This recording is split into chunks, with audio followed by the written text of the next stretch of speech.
بسم اللہ الرحمن الرحیم۔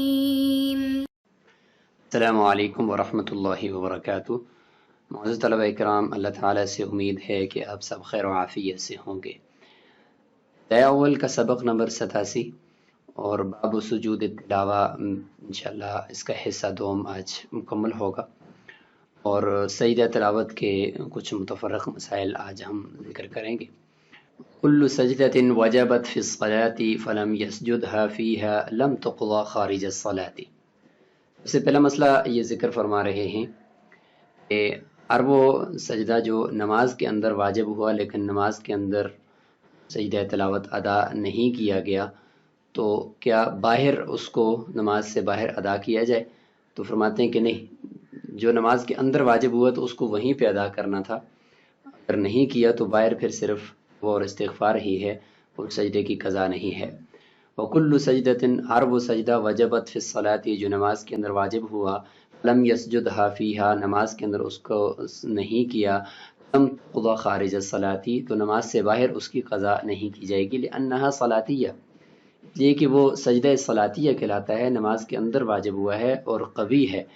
تو لہٰذا باہر کا جو ادا کریں گے اس کی جگہ پر تو وہ تو ناقص ہوگا، لہٰذا نماز کے اندر والا جو سجدہ ہے وہ کامل ہوتا ہے۔ وَلَهَا مَزِيَّةُ الصَّلَاةِ، اس کے ساتھ نماز کی بھی خصوصیت شامل ہو گئی ہے، فَلَا تَتَعَدَّى بِالنَّاقِصِ، لہٰذا خارج میں جو ناقص سجدہ ہے اس کے ذریعے سے یہ ادا نہیں ہو سکتا، اب صرف استغفار لازم ہے۔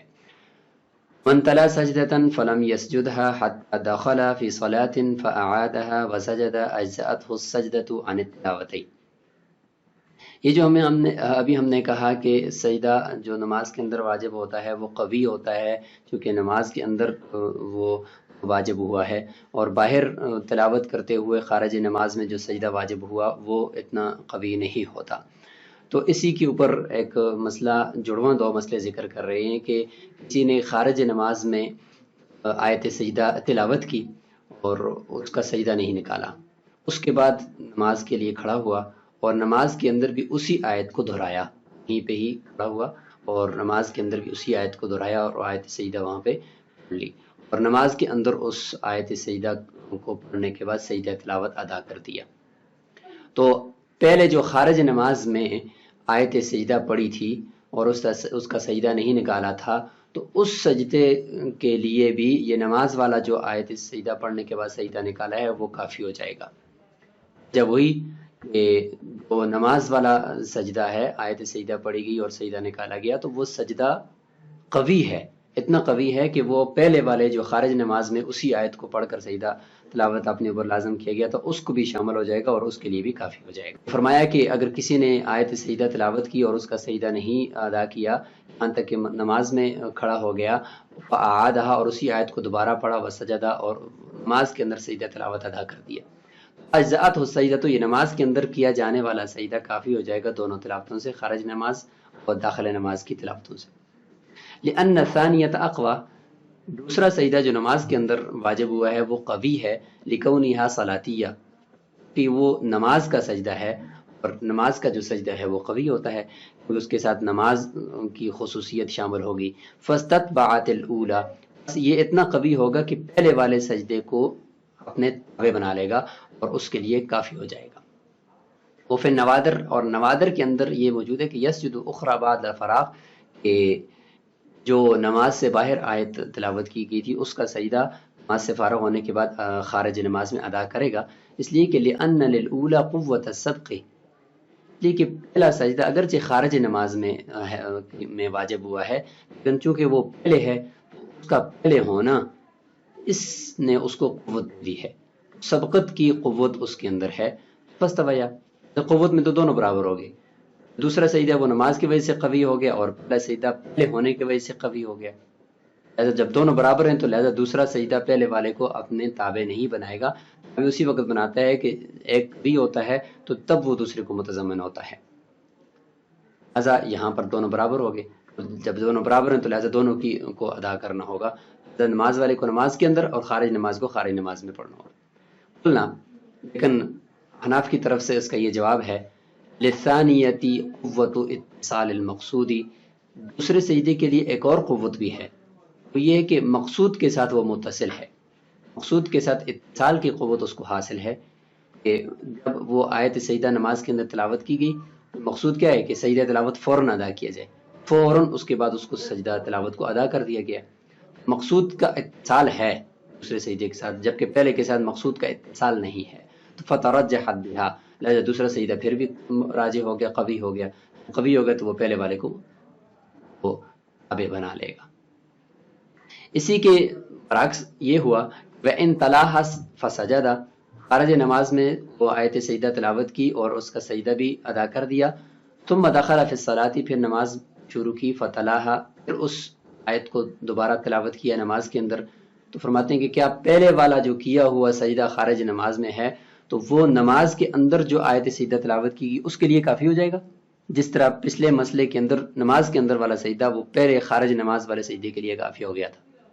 فرماتے ہیں کہ یہاں پر ایسا نہیں ہوگا کہ جو خارج نماز میں کیا ہوا سجدہ ہے وہ نماز کے اندر والے سجدے کے لیے کافی ہو جائے، ایسا نہیں ہوگا، بلکہ نماز کے اندر دوبارہ سجدہ لہا، یعنی اس کے لیے سجدہ ادا کرنا ہوگا اور الگ سے وہ سجدہ تلاوت اس پر واجب ہوا۔ کی وجہ بتا رہے کہ لِأَنَّ الثَّانِيَةَ هِيَ الْمُسْتَتْبِعَةُ، اس لیے کہ دوسرا جو ہوتا ہے نا وہ تابع بناتا ہے پہلے والے کو۔ اگر ہم یہ کہیں کہ بھائی پہلے والا دوسرے والے کو تابع بناتا ہے تو پھر اس کا مطلب ہے کہ سب حکم پہلے آ گیا، سیدھا تلاوت پہلے ادا کر دیا اور سبب جو ہے وہ بعد میں نماز کے اندر آیا، یہ تو پھر حکم کی سبقت لازم آتی ہے نا، لہٰذا دوسرے والا پہلے والے کو تو تابع بنا سکتا ہے لیکن پہلے والا دوسرے والے کو تابع نہیں بنا سکتا۔ اور دوسری وجہ یہ ہے کہ پہلے والا تو وہ قوی نہیں ہے جبکہ دوسرے والا تو وہ قوی ہے، تو لہٰذا جب دوسرے والا قوی ہوتا ہے تو پہلے والا جو ادنیٰ ہے وہ قوی کو کیسے اپنے تابع بنائے گا۔ ایک وجہ تو یہ بتا دی کہ دوسرے والا وہ تابع ہوتا ہے، تابع بناتا ہے اور پہلے والے کو، لِأَنَّ الثَّانِيَةَ هِيَ الْمُسْتَتْبِعَةُ، وہ دوسرے والا تابع بناتا ہے پہلے والے کو۔ وَلَا وَجْهَ إِلَىٰ إِلْحَاقِهَا بِالْأُولَىٰ، لہٰذا دوسرے والے سجدے کو پہلے والے سجدے کے ساتھ لاحق کرنے کی کوئی بھی صورت نہیں ہے، اس لیے کہ اگر کریں گے تو لِأَنَّهُ يُؤَدِّي إِلَىٰ سَبْقِ الْحُكْمِ عَلَى السَّبَبِ، یہ بات ہمیں لے جائے گی حکم کی سبقت کی طرف، سبب پر، سبب آیت سجدہ کا تلاوت کرنا، حکم سجدہ تلاوت کو ادا کرنا حکم ہوتا ہے، اور آیت سجدہ کو پڑھنا یہ سجدہ تلاوت کے واجب ہونے کا سبب ہے۔ تو اگر ہم یہ کہیں کہ جو خارج نماز میں سجدہ تلاوت ادا کر دی گئی تو وہ حکم ہے اور سبب جو ہے وہ نماز کے اندر جو آیت سجدہ تلاوت کی گئی وہ ہے، تو گویا کہ سبب بعد میں پایا گیا اور حکم خارج نماز میں پہلے سے ہی ادا کر دیا گیا، تو یہ تو الٹا ہو گیا، تو یہ پھر لازم آتا ہے، اس لیے یہاں پر پھر دوسرا سجدہ الگ سے ادا کرنا ہوگا۔ وَمَنْ كَرَّرَ تِلَاوَةَ سَجْدَةٍ وَاحِدَةٍ فِي مَجْلِسٍ وَاحِدٍ اجزأته سجدة واحدة، یہاں سے یہ ایک مسئلہ آپ شروع میں سمجھ لیں تمہید کے طور پر کہ عبادات کے اندر سبب کے اندر تداخل کا قول کیا گیا ہے، لہٰذا آیت سجدہ کے اندر ہم پہلے بات کر لیتے ہیں اور اس تداخل کے اوپر مزید بات تھوڑی دیر کے بعد کرتے ہیں۔ وہ یہ ہے کہ آیت سجدہ اگر ایک ہی مجلس کے اندر بیٹھے بیٹھے کئی مرتبہ تلاوت کر دی جائے تو اس کے لیے صرف ایک ہی سجدہ ادا کرنا کافی ہے اور ایک ہی سجدہ تلاوت واجب ہو جائے گا۔ یہ نہیں ہوگا کہ ایک ہی جگہ بیٹھے بیٹھے اگر 10 دفعہ ایک ہی آیت تلاوت کی گئی تو 10 سجدے لازم ہوں، اس میں چونکہ حرج ہے، والحرج مدفوع، دین میں حرج وہ مدفوع ہے، اس لیے اس حرج کے پیش نظر ایک ہی آیت سجدہ یعنی سجدہ بار بار پڑھنے کی وجہ سے ایک ہی سجدہ تلاوت لازم کیا گیا۔ تو جب مجلس ایک ہو اس کے لیے شرط یہ ہے کہ ایک ہی مجلس یعنی ایک ہی جگہ پر بیٹھا ہو، اس سے اٹھ کر 4 قدم آگے نہ چلا جائے بلکہ ایک ہی جگہ پر ہو، اور آیت سجدہ صرف ایک ہی تلاوت کرے، یعنی کہ 14 آیت سجدہ ہیں تو وہ 14 کی 14 اگر ایک جگہ پہ پڑھے گا تو ایک سجدہ تلاوت لازم ہوگا، ایسا نہیں، پھر تو 14 ہی لازم ہوں گے، بلکہ ایک آیت سجدہ ایک ہی مجلس کے اندر بار بار پڑھے، اس کی وجہ سے صرف ایک ہی سجدہ تلاوت کافی ہو جائے گا۔ فَإِنْ قَرَأَهَا فِي مَجْلِسِهِ، اگر اس نے آیت سجدہ تلاوت کی فی مجلسِهِ، ایک ہی مجلس میں، فَسَجَدَهَا، اس کا سجدہ ادا کر دیا، ثم ذهب پھر اٹھ کر چلا گیا، 4 قدم آگے چلا گیا یا کمرے سے باہر نکل گیا، رجع واپس لوٹا، فقرأها پھر اسی آیت کو دوبارہ پڑھ لیا، سجدہ ثانیا دوبارہ کرے گا کیونکہ مجلس تبدیل ہو گئی۔ لم یکن سجد للأولی اگر پہلے والے کا سجدہ نہیں کیا تھا فعلیہ سجدتان پھر اس کے وہ 2 سجدے لازم ہوں گے،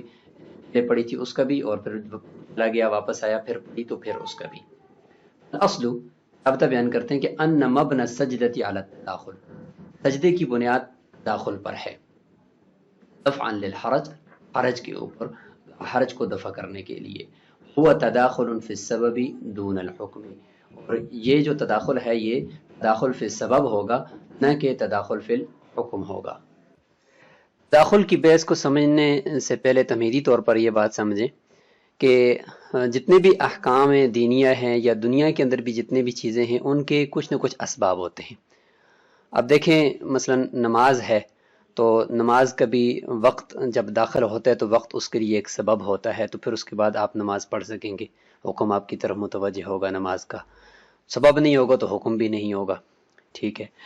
اسی طریقے سے ہر حکم کے لیے جو شرعی حکم ہے اس کے لیے کوئی نہ کوئی سبب ہوتا ہے۔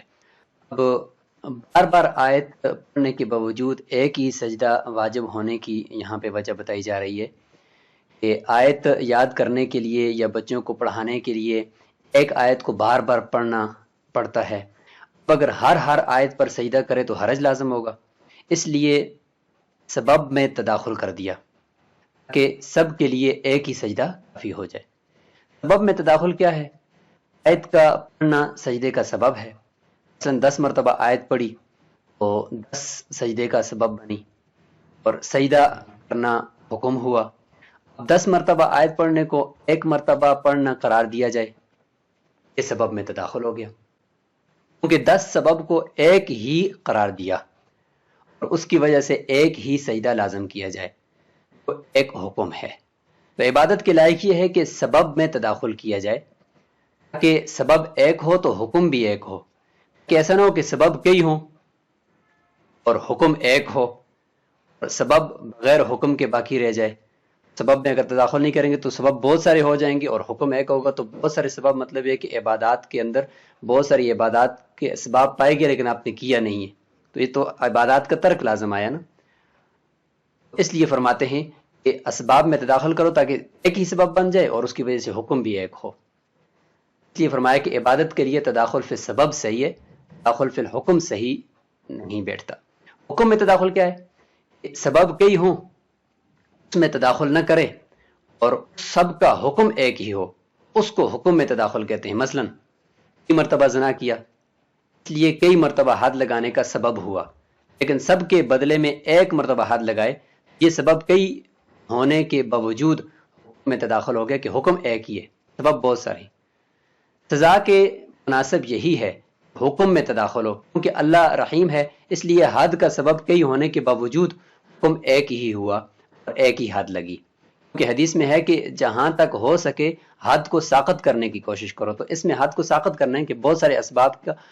موجود لیکن حکم کے اندر تداخل کر کے حکم ایک ہی کر دیا۔ ادھر عبادات میں بہت سارے اسباب کو کے اندر تداخل کر کے ایک ہی سبب اس کو بنا دیا اور اس کے لیے حکم ایک کر دیا تاکہ بہت سارے اسباب کی وجہ سے عبادت کا ترک لازم نہ آئے۔ اس لیے فرمایا کہ فالاصل ان مبنى السجدۃ علی التداخل، سجدے کی بنیاد تداخل پر ہے حرج کو دور کرنے کے لیے، وہ تداخل فی السبب دون الحکم، یہ سبب کے اندر تداخل ہوگا کہ بہت سارے اسباب ایک ہی کر دیا، بہت ساری آیت سجدہ تلاوت، بہت ساری مرتبہ ایک ہی آیت سجدہ کو تلاوت کرنے کو ایک ہی سبب قرار دیا، دون الحکم، حکم کے اندر تداخل نہیں کیا۔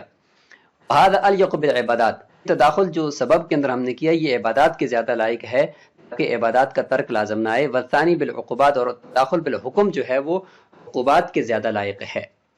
اور فرق یہ ہوگا کہ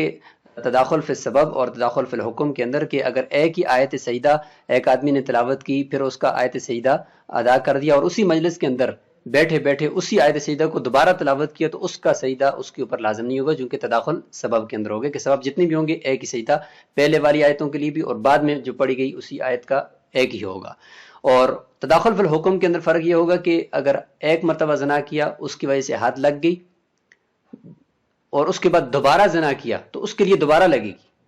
کیونکہ سبب کے اندر تداخل نہیں ہے، وہاں حکم کے اندر تداخل ہے۔ ہاں اسباب اگر پیچھے 3-4 مرتبہ اس نے زنا کیا ہوتا تو اس کے لیے ایک ہی حد ہوتی، لیکن اگر ایک دفعہ اس نے زنا کیا حد لگ گئی تو یہ ختم ہو گیا۔ اب اگر دوبارہ زنا کرے گا تو دوبارہ حد لگے گی، تو یہ فرق ہو جائے گا صرف۔ وَإِمْكَانُ التَّدَاخُلِ عِنْدَ اتِّحَادِ الْمَجْلِسِ، اب تداخل کب ہوگا،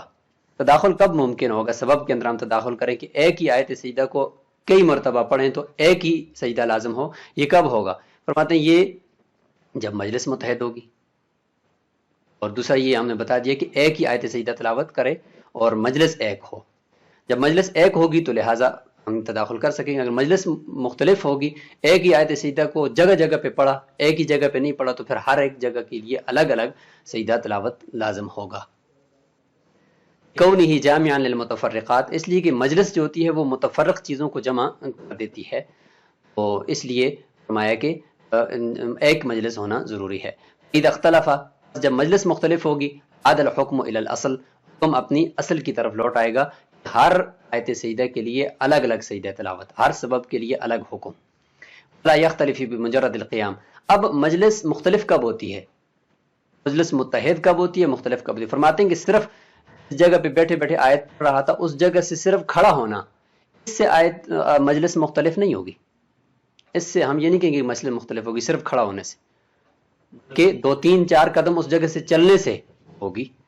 خلاف المخیرہ، بخلاف اس عورت کے کہ جس کو شوہر نے اختیار دیا کہ تمہیں اختیار ہے کہ تم اپنے آپ کو طلاق دے سکتی ہو اور مجھ سے جدا ہو سکتی ہو، تو اس عورت کے اندر اگر وہ کھڑی ہو جاتی ہے تو وہ اس کی اعراض کی دلیل ہے کہ یہ اپنے آپ کو طلاق نہیں دینا چاہتی، تو اس کا کھڑا ہونا اعراض کی دلیل ہے۔ لیکن یہاں پہ مجلس کے اندر باقی آیت سجدہ پڑھنے والا یا باقی کوئی بھی ہے، اس کا کھڑا ہونا وہ اعراض کی دلیل نہیں ہے یا مجلس کے مختلف ہونے کی دلیل نہیں ہے۔ لأنہ دلیل الاعراض، وہاں اس عورت کا کھڑا ہونا یہ اس کے اعراض کرنے کی دلیل ہے کہ وہ اپنے آپ کو طلاق نہیں دینا چاہتی، اس کا اختیار ختم ہو جائے گا۔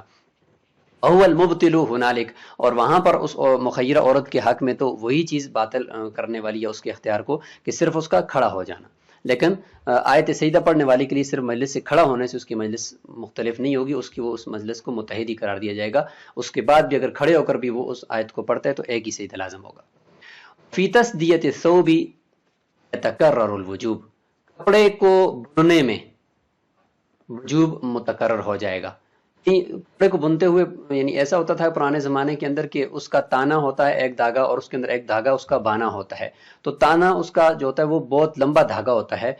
کئی میٹر تک ہوتا ہے، تو اس میٹر تک کے لیے اس دھاگے کے پیچھے جانا پڑتا ہے، تو پھر آنا پڑتا ہے۔ اگر اس دوران کوئی آیت سجدہ ایک ہی آیت سجدہ کو کئی مرتبہ پڑھ رہا ہے تو آنے جانے کے اندر یہ مجلس متحد ہو رہی ہے،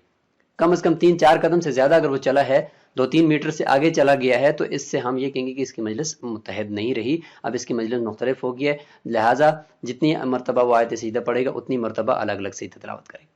فی المنتقل من غصن الی غصن، درخت پر چڑھا ہوا ایک ٹہنی سے دوسری ٹہنی کی طرف منتقل ہونے والے شخص کے اندر بھی یہی ہے کہ وہ اس کی مجلس مختلف ہو گئی ہے، لہٰذا الگ الگ سجدہ تلاوت اس کے اوپر لازم ہوگا، فی الاصل فی الاصل جیسے مبسوط کے اندر ہے۔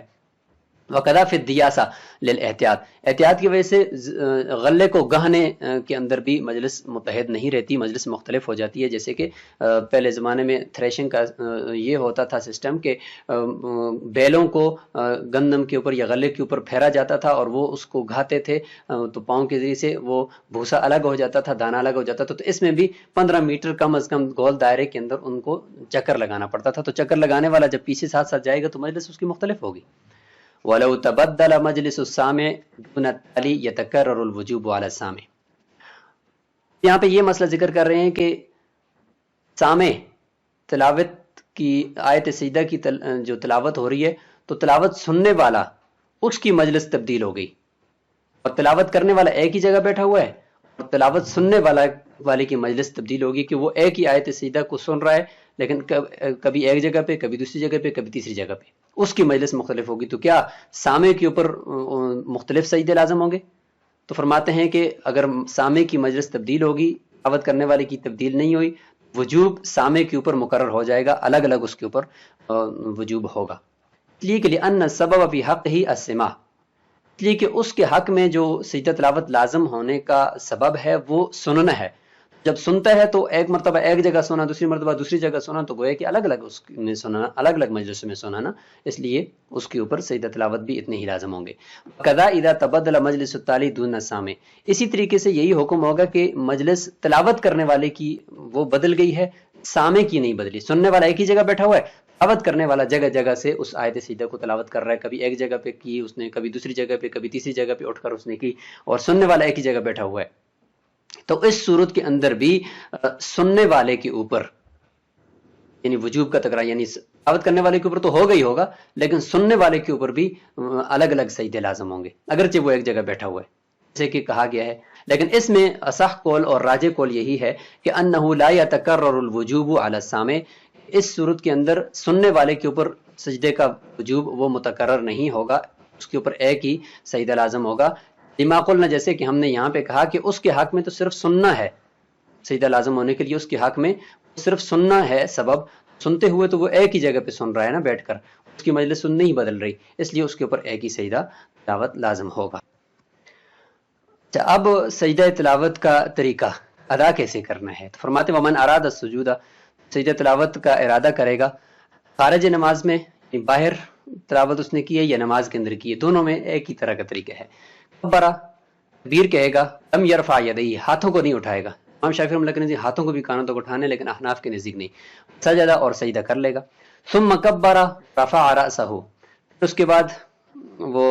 سجدے کی طرف چلا گیا، سجدہ کیا، اس میں سبحان ربی الاعلی 3 مرتبہ پڑھا، پھر تکبیر کہے گا اور سر کو اٹھائے گا، سلام بھی نہیں پھیرنا اس کے اندر اور کچھ بھی نہیں کرنا، بس صرف اتنا ہی۔ اعتبارا بسجدۃ الصلاۃ، سجدہ صلاۃ کے اوپر اعتبار کرتے ہوئے، جس طریقے سے نماز کے اندر سجدہ کرتے ہوئے کوئی ہاتھوں کو نہیں اٹھانا اور کوئی بھی اس کے لیے مزید نہیں کرنا، نہ ہی اس کے لیے سلام پھیرنا ہے، تو اس طریقے سے کرنا ہے۔ وهو المروی عن ابن مسعود، حضرت عبداللہ بن مسعود رضی اللہ عنہ سے بھی یہی روایت کیا گیا ہے۔ ولا تشہد علیہ ولا سلام، اس کے اندر تشہد بھی نہیں ہے، یعنی اس کے بعد تشہد بھی نہیں پڑھنا، ولا سلام، اور اس کے بعد سلام بھی نہیں پھیرنا۔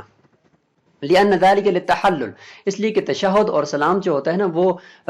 نماز سے حلال ہونے کے لیے ہوتا ہے، یعنی نماز سے باہر نکلنے کے لیے ہوتا ہے، تو وہ یستدعی سبقۃ تحریمہ، وہ تو تقاضا کرتا ہے تکبیر تحریمہ کے سبقت کا، پہلے تکبیر تحریمہ ہو، اس کے بعد پھر اس سے نکلنے، یعنی اس سے حلال ہونا، تکبیر یعنی تحریم تکبیر و تحلیل تسلیم، تو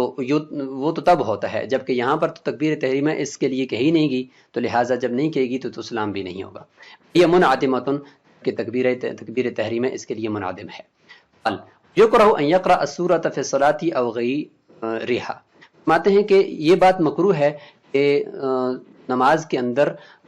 جو ہے وہ یقرأ السورۃ فی الصلاۃ، نماز کے اندر ایک سورت کی تلاوت کی جائے، یا نماز سے باہر کسی سورت کی تلاوت کی جائے، یدع آیت السجدہ، اس میں آیت سجدہ چھوڑ رہا ہے اور آگے پڑھ رہا ہے، اس طرح کرنا مکروہ ہے کہ بیچ میں آیت سجدہ کو چھوڑ دیا اور اس کے بعد آگے تلاوت شروع کر دی، اور سجدہ تلاوت سے بچنے کے لیے۔ لأنه يشبه الاستنکاف عنها، یہ تو آیت سجدہ سے اپنے آپ کو بچانا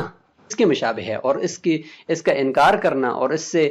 پہلو تہی کرنا اور اعراض کرنے کے مشابہ ہے، کہ سجدہ تلاوت کو اپنے اوپر واجب کرنے سے کترا رہا ہے اور اس کو ناپسند کر رہا ہے۔ اباس ابی ان یقرأ آیت السجدہ، ہاں اس میں کوئی حرج نہیں ہے کہ سجدہ کی آیت کو تلاوت کرے، یدع ما سواہا، اور دائیں بائیں آگے پیچھے جو آیتیں ہیں ان کو چھوڑ دے، صرف آیت سجدہ کو تلاوت کرے، اس میں پھر کوئی حرج نہیں ہے۔ لأنہ مبادرۃ الیہا، کیونکہ اس میں تو آیت سجدہ کہ اپنے اوپر سجدہ تلاوت کو لازم کرنے کی طرف جلدی کی جا رہی ہے، مبادرت کی جا رہی ہے، تو یہ ٹھیک ہے۔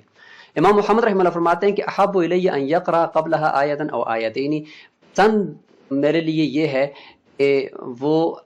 سجدہ کی آیت سے پہلے بھی اور اس کے بعد بھی ایک یا دو آیتیں پڑھے، تاکہ صرف ایک سجدہ تلاوت کو صرف تلاوت کرنا، اس سے یہ وہم ہو سکتا ہے کہ اس آیت کو فضیلت دے رہا ہے، باقیوں کو فضیلت نہیں دے رہا، تو اس لیے اس وہم کو دور کرنے کے دفعا لوہم التفضیل، فضیلت کی وہم کو دور کرنے کے لیے۔ واستحسنوا اخفاءها، اچھا سمجھا ہے فقہا نے کہ آیت سجدہ اگر کوئی آدمی تلاوت کرتے کرتے کہ میرے سامعین ایسے ہیں کہ وہ سستی کریں گے، ان کے اوپر سجدہ تلاوت لازم ہوگا لیکن پھر یہ سجدہ تلاوت کریں گے نہیں، تو اس طرح کر لے کہ اس کو یعنی اس آیت کو آہستہ پڑھ لے. اپنے اوپر تو واجب ہو جائے گا لیکن دوسروں کے اوپر نہیں ہوگا، تاکہ دوسرے لوگوں کے اوپر اگر واجب ہوگا تو پھر وہ ادا نہیں کریں گے تو ان کے لیے حرج ہوگا. تو اچھا سمجھا ہے اس کو آہستہ پڑھنے میں، شفقتاً علی السامعین،